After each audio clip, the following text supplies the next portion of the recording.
for that nice warm welcome. My name is Panti Bliss. Now, they've told me I have 15 minutes to speak, and 15 bloody minutes? I normally take 10 minutes just to tell you how pretty I am. So, you're going to have to take it on trust that I'm real pretty.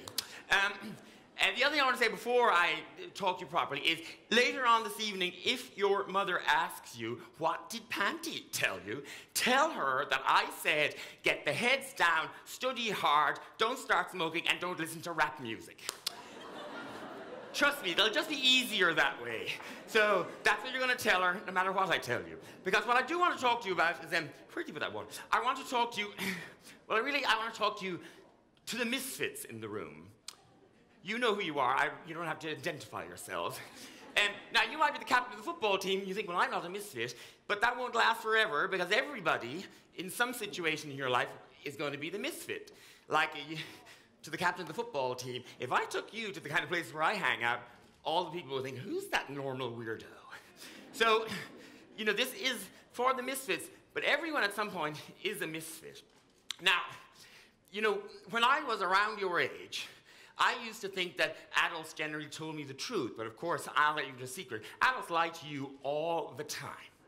And one of the first ones that I used to hear all the time was in school, because I was in secondary school, and I had an okay time. I'm smart enough, so the teachers liked me, and I have a big mouth, so, you know, the other students, I got on fine with them. But, you know, it was bloody school. And every now and then, a past pupil would come to the school to look around and say hi to his old teachers, and they would always say to us, you know, one day you'll look back and you'll realize that these were the best days of your life. And I thought, if these are the best days of my life, I'm going to be bloody furious.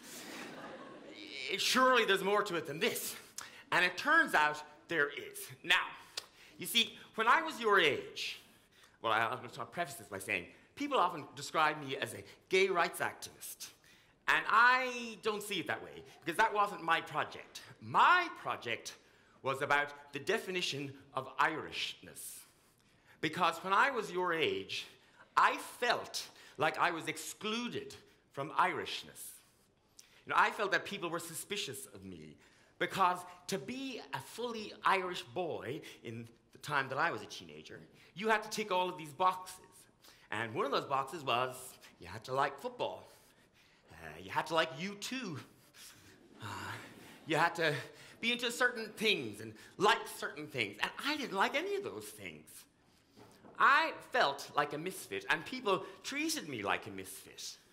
I liked art and weird stuff, gay stuff. I liked Michael Jackson, and everybody else liked U2. And Michael Jackson wasn't cool at the time.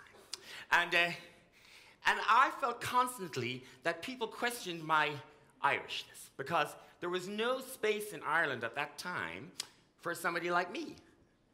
And so when I finished school, I ran out of Ireland. And I ran out of Ireland because I felt at that time that there would never be a space for me in Ireland. That Ireland would always exclude me. And I was pissed off about that. And for a while, I hated Ireland too. I ran away to Tokyo because I thought that was as far away from here as I could get. And I worked in this big nightclub. And one year, it was St. Patrick's Day, and a group of Irish people came to the nightclub. And I went around to every staff member, and I told them not to tell them that I was Irish, because I felt that distant from Irishness. I felt like the Protestant community. Because you see, I'm from Ballinrobe in County Mayo. Ballinrobe, County Mayo. And there's a small, you know, Protestant community there. They're mostly elderly ladies now, because most of the young ones moved away and went to London and whatever. And Mrs. Bloss Lynch was the one that I knew. She lived in a big house 3 miles outside the town. Her husband had been a major in the British Army, but he'd long since died. And she lived there with a companion lady. I still hope to this day that they were lesbian. And the town looked at Mrs. Bloss Lynch suspiciously. She had a funny accent. She didn't go to the same church. She even drove a funny car. And Mrs. Bloss Lynch was never really considered properly Irish. She was Anglo-Irish. She was the Protestant lady. And I felt great affinity with Mrs. Bloss Lynch, because I felt the same. People thought I was funny and not really Irish. And so my life's project wasn't really, to me, about gay rights. It was about expanding the definition of Irishness, making it elastic enough to be able to stretch around someone like me. You know, because I felt I am bloody Irish. My name is O'Neill. Bliss. My father is an O'Neill. My grandma, you know, on my mother's side, they're O'Donnells. You can't get more Irish than me. I was born in a hospital in Galway. I was raised in Ballinrobe, County Mayo. I was made to play football when I was a teenager, and I hated it. Sorry, Cora. But I was bloody Irish. But I wasn't allowed to be Irish, because people like me weren't celebrated then. But the good news is, turns out you can change things. Now, to you, of course, you know, 35 years might seem like forever, but to me, it's last weekend. And over the last 35 years, Ireland has changed dramatically, amazingly, incredibly. And I know people constantly bang on about the referendum in 2015, but I bang on about it because that day was the first time in 40-something years at the time that I felt totally Irish. Or at least I felt I was totally accepted as Irish. The day of the referendum result, it felt to me very much like, finally, the definition of Irishness was elastic enough to stretch around somebody who looks like me. And now I think you can rub glitter on your arse and run around a stage and still be considered Irish. And like everybody, when I was a teenager, I didn't want to be different, by the way. I love being gay. I mean, I love it.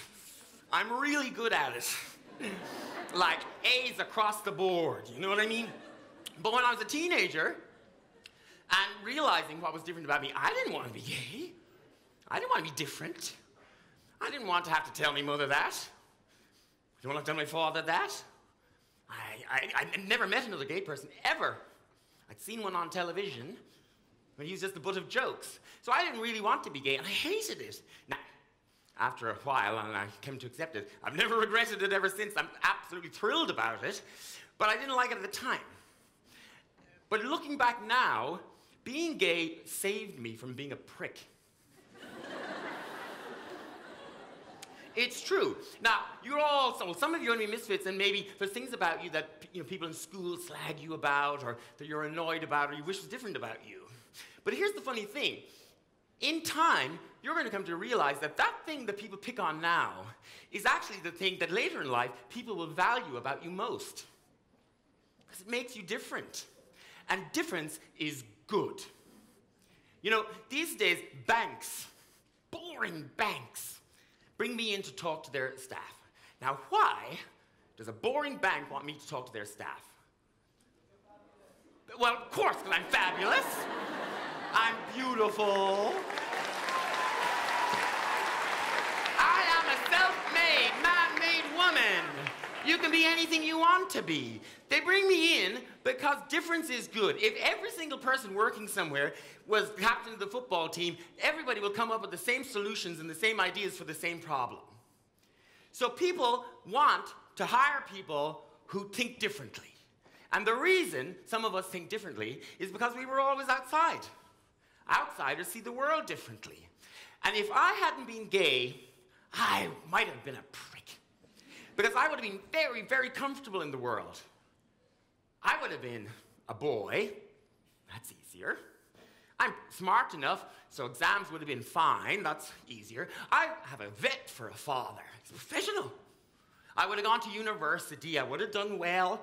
I would have gotten a good job. I would have gotten a decent car. I would have met some nice nurse because I don't have a hunchback. I don't have 5 toes on one toe and none on the other. My teeth are relatively straight. I would have had a lovely girlfriend. And we would have gotten married and we would have moved to the suburbs with a Toyota and a brown Labrador. And life would have been really easy for me because the world was made for someone like that. And I would have been comfortable. And being comfortable is dangerous. Because when you're very comfortable all the time, you can turn out to be a prick. Because you have no empathy with people who aren't comfortable all the time. So I think I'm lucky I was gay, because it saved me from being a prick. I like other outsiders. I like the people who look funny. I like the people who sound funny. I like people with hunchbacks. It is good to be different. And even if you don't feel it now, I promise you, in years to come, you won't look back and think that your school days are the best days of your life. You will look back and think, I'm glad I was a misfit, because it makes you a more interesting person. So, if you are the misfit in the class, well done you! It's going to work out brilliantly. And if you are the captain of the football team, go easy on the misfit, because one day they'll be hiring you. Look, I will just say one briefly, and that is, change is really possible. And Ireland has proved that over and over again in the last few years. And young people made that change happen. Do you think that, the people over 50 would have had the last two referendums? Of course they wouldn't. It's only young people that have made that happen. And I'm a queer. But if only queers had voted for marriage equality, we wouldn't have it. There'd only be around 10% of people voting yes. That 10%. So we needed the help of other people. So collectively you can do things, but you need to have empathy and feel, for other people. And you need to help each other out. So keep that in mind as you're getting older and, moving on in life. You can't do things alone. You need to help each other out. And I've been really lucky. I have great family, great parents, great friends. I've been helped out 1,000,000 times. And things have worked out okay for me. And I hope that they will work out okay for you too.